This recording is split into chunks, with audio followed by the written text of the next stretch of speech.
اب ہمارا انداز کیا ہے زندگی کا، دنیا کا؟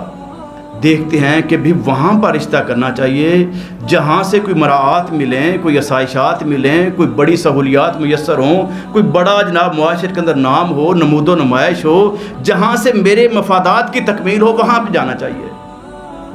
نبی مکرم علیہ الصلوۃ والسلام نے کیا فرمایا کہ تم نکاح کرو دین کی بنیاد پر۔ کیوں؟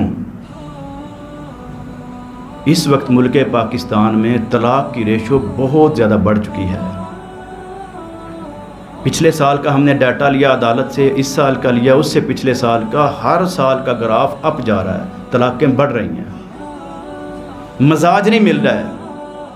حتیٰ کہ 5 6 بچوں کے والدین، ان کے بھی کلیشز چل رہے ہیں، اور بعض تو بالکل بوڑھے ہو چکے ہیں لیکن پھر بھی باز نہیں آتے، اور دنیا تماشا دیکھتی، کہتے دیکھو قبر میں ٹانگے ہیں اور ابھی تک لڑتے ہیں۔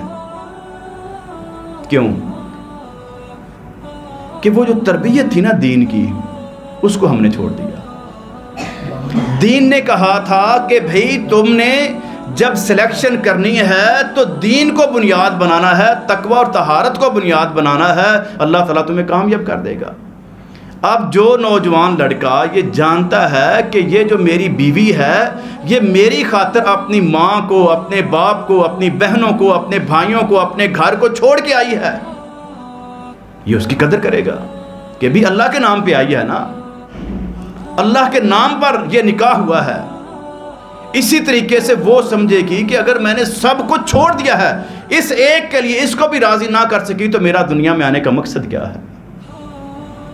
یہ پھر کمپرومائز کر کے چلیں گے، ذہنی ہم آہنگی ہوگی۔ ایک اپنی کامیابی سمجھتے ہوئے دیکھے گا کہ یہ فقط میری کامیابی نہیں، اس کی کامیابی ہے، اور اس کی کامیابی کو اپنی کامیابی، اس کی ناکامی کو اپنی ناکامی۔ جب اس انداز سے میاں بیوی آگے چلتے ہیں تو پھر بچوں کی تربیت بھی شاندار ہوتی ہے۔